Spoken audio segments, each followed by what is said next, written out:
मैं doctor Dinesh Kumar Jain, professor medical college, लेखक एवं मनोविज्ञान विशेषज्ञ। सोशल मीडिया पर योग गुरु ऐसे प्राणायाम करने की सलाह देते हैं जिसमें मुंह से सांस लेते हैं। इसमें मुख्य प्राणायाम हैं शीतली प्राणायाम, शीतकारी प्राणायाम, मूर्छा प्राणायाम, उज्जयी प्राणायाम। शीतली प्राणायाम में सलाह दी जाती है कि आप मुंह से सांस लीजिए और नाक से निकालिए। इसी तरह शीतकारी प्राणायाम में भी कहा जाता है कि आप मुंह से सांस लीजिए और नाक से निकालिए, नेजल ओपनिंग से हवा को निकालिए। तीसरा है मूर्छा प्राणायाम। मूर्छा प्राणायाम में परामर्श दिया जाता है कि आप नेजल ओपनिंग अर्थात नाक से सांस लीजिए और मुंह से निकालिए। इसी तरह से उज्जयी प्राणायाम में कहा जाता है कि आप मुंह से ही सांस लीजिए और मुंह से ही सांस निकालिए। इसके विभिन्न योग गुरु थोड़ा बहुत इसका मॉडिफिकेशन कर इसके बारे में परामर्श देते हैं। अब एक प्रश्न उठता है कि जब हमारे पास नेजल ओपनिंग है सांस लेने के लिए, तो हम मुंह से सांस क्यों लें? क्या मुंह से सांस लेना फायदेमंद है या मुंह से सांस लेने में हमको नुकसान होता है? अब आप देखिए, नेचर ने नेजल ओपनिंग अर्थात नेजल जो नाक के छिद्र हैं ये बनाए हैं सांस लेने के लिए, मुंह बनाया है खाने के लिए।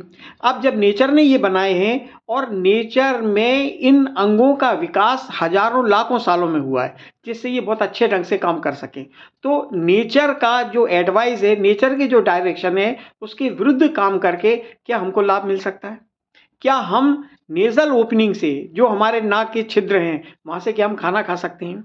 क्या हम मल द्वार से खाना खा सकते हैं? हम ऐसा कभी नहीं कर सकते, क्योंकि नेचर ने जिस ऑर्गन को जिस कार्य के लिए व्यवस्थित किया है उसका जब वही कार्य हम करेंगे तो हमको लाभ होगा, उसके विरुद्ध जब हम कार्य करेंगे तो हमको नुकसान होगा। नेचर ने एक दूसरा सबसे बड़ा ध्यान ये रखा है कि खाना खाते समय भी हम सांस लेते रह सकें, इसलिए उन्होंने सांस लेने के लिए अलग छिद्र बनाए हैं जिसको हम नेजल ओपनिंग या रेस्पिरेटरी सिस्टम कहते हैं, और खाना खाने के लिए मुंह और पूरा एक जीआईटी सिस्टम बनाया है जिससे हम खाना खा सकें। ऐसा ना हो कि जब हम खाना खा रहे हैं तो सांस नहीं ले सके।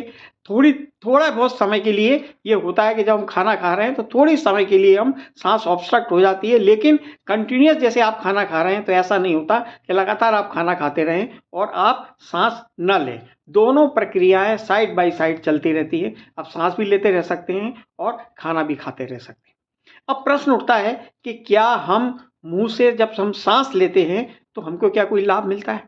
सबसे बड़ी समस्या क्या है कि भारतीय लोगों में कि हमारी जो परंपरा है उनको सिद्ध करने की जबरदस्ती कोशिश की जाती है कि हम महान हैं, इसलिए जो भी गलत विचारधारा है, गलत कंसेप्ट जो पुराने समय के हैं उनको जबरदस्ती सिद्ध करने की कोशिश करते हैं। और सिद्ध करने का एक सबसे बढ़िया तरीका है कि उनको बीमारी की उपयोगिता में उनको आप वो मानदंड लागू कर दीजिए कि ऐसा करने से ये बीमारियां ठीक होती है, ऐसा करने से ये बीमारियां ठीक होती है। क्योंकि बीमारियों का उल्लेख करना, बीमारियों के उपचार का उल्लेख करना बहुत आसान है।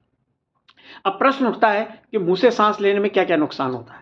जब हम मुंह से सांस लेते हैं तो गर्म हवाओं या ठंडी हवा सीधे वह फेफड़ों में प्रवेश करती है। जब ठंडी हवा फेफड़ों में प्रवेश करती है तो क्या होता है? फेफड़ों में इरिटेशन होता है। इरिटेशन से ब्रोंकोस्पाज्म होता है। इसके अलावा इन्फ्लेमेशन हो जाता है क्योंकि टेम्परेचर वेरिएशन है। इन्फ्लेमेशन से भी ब्रोंको कॉन्स्ट्रिक्शन होगा। इसके अलावा क्या होगा कि जो ठंडी हवा होगी वो सूखी होगी। इसके अलावा जब हम लेंगे तो गर्म हवा से भी इरिटेशन होगा, गर्म हवा से इन्फ्लेमेशन होगा, गर्म हवा से डिहाइड्रेशन होगा। जब हम ठंडी हवा लेते हैं तो खांसी होगी, कफ होगा और वीजिंग, एक सांस लेते समय हमको एक साउंड आएगी, खड़खड़ाहट की ध्वनि उत्पन्न होगी जिसमें हमको सांस लेने में बाधा उत्पन्न होगी। जब हम गर्म वायु लेंगे तो जैसा मैंने अभी आपको बताया कि गर्म वायु से भी इरिटेशन होगा, ब्रोंकोस्पाज्म होगा, इन्फ्लेमेशन होगा। गर्म हवा लेने से एक दूसरी समस्या और क्या खड़ी होती है कि उसमें पोलन ग्रेन और डस्ट पार्टिकल भी गर्म हवा के साथ चले जाते हैं। गर्म हवा में चूंकि दूसरे पार्टिकल रहते हैं, एयर वाटर ड्रॉप्स भी रहते हैं, इसलिए उसमें ऑक्सीजन की मात्रा कम होती है और हमको ऑक्सीजन कम उपलब्ध होगी। अब प्रश्न उठता है कि जो हम नेजल नाक से श्वास लेते हैं, नाक के छिद्रों से श्वास लेते हैं तो हमें क्या क्या लाभ मिलते हैं? सबसे पहला लाभ का प्रमाण तो यह है कि जब नेज़ल कंजेशन होता है, जुकाम होता है, या जब हम नाक से सांस नहीं ले पाते किसी कारण से, तब हम मुंह से सांस लेते हैं तो हमको बहुत अनकंफर्टेबल लगता है, हम अच्छा फील नहीं करते। दूसरा ये कि जब हम नाक से सांस लेते हैं तो नेज़ल जो ओपनिंग है, जो पैसेज है नेज़ल पैसेज, उसमें नाइट्रिक ऑक्साइड निकलती है। नाइट्रिक ऑक्साइड से वासोडाइलेटेशन होता है और ब्लड वेसल्स जो फैलती हैं उससे ऑक्सीजन का एब्सॉर्प्शन आसानी से होता है। दूसरा क्या है कि ये जो नाइट्रिक ऑक्साइड है इसका एंटीबैक्टीरियल एक्शन है, एंटी फंगल एक्शन है, एंटी वायरल एक्शन है, इसका एक स्टरलाइजेशन वाला भी एक्शन है।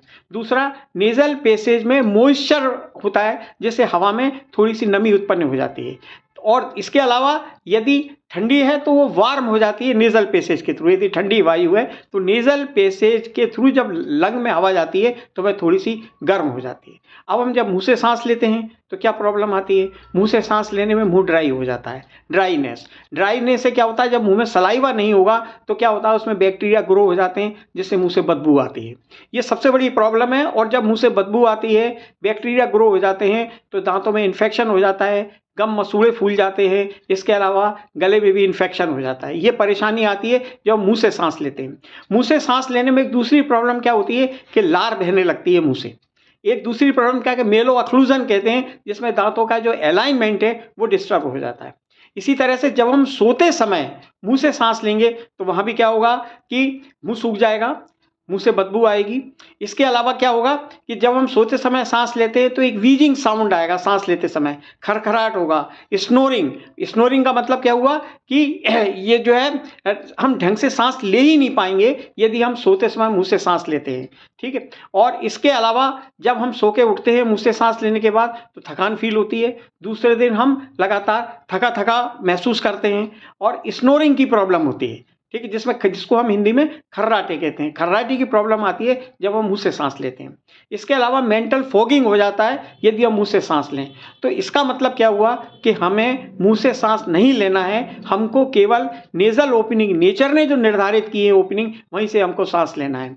तो ये जो योग गुरु हैं ये परामर्श देते हैं कि आप विभिन्न इन प्राणायाम के जो प्रकार इन्होंने बताए हैं इसमें आप मुंह से सांस लीजिए, और अनेक तरह के ये उसमें उपयोग सिद्ध करने की कोशिश करते हैं। ये जो उपयोगिता सिद्ध करने की कोशिश करते हैं जिसका कोई प्रमाण नहीं है, जिसका कोई वैज्ञानिक आधार नहीं है। जैसे एक है शीतली प्राणायाम। जब आप शीतली प्राणायाम करेंगे, वायु मुंह से लेंगे, नाक से निकालेंगे, तो ये कहते हैं कि शरीर में ठंडक मिलती है। यही शीतकारी प्राणायाम में एक ठंडक मिलती है। इसके अलावा और भी उपयोग बता देते हैं ये कि शीतली प्राणायाम जब करेंगे आपको तो बहुत सारी बीमारियों का उपचार हो जाएगा। शीतकारी प्राणायाम में भी बहुत सारा उपचार हो जाएगा। मूर्छा प्राणायाम में जब आप बेहोश होंगे तो ऐसी स्थिति में आपको तनाव, टेंशन, स्ट्रेस ये सब खत्म हो जाएंगे, दिमाग में एनर्जी आ जाएगी। ऐसे उज्जयी प्राणायाम में ये कहते हैं कि नाड़ियों का शोधन होने लगेगा। इस तरह से विभिन्न तरह के उपयोग जिसका कोई आधार नहीं है, कोई प्रमाण नहीं है, ये किसी भी प्राणायाम में उनकी उपयोगिता बता देते हैं। संक्षेप में या मेरा कहने का मतलब यह है कि कोई भी ऐसा प्राणायाम न करें जिसमें मुंह से सांस लेना पड़े, क्योंकि मुंह से सांस लेते समय हमको अनेक तरह के हानिकारक प्रभाव होते हैं, जैसा कि मैंने आपका वर्णन किया है। कोई भी प्राणायाम किसी भी तरीके से लाभकारी नहीं है, क्योंकि नेचर ने सांस लेने की गति इस तरह से निर्धारित की है कि हमको जितनी ऑक्सीजन की जरूरत है उस हिसाब से श्वसन गति निर्धारित हो जाती है। अतः मेरा आप सबसे अनुरोध है कि ऐसे प्राणायाम भी न करें जिसमें मुंह से सांस लेने का जबरदस्ती एक निर्देश दिया जाता हो। धन्यवाद।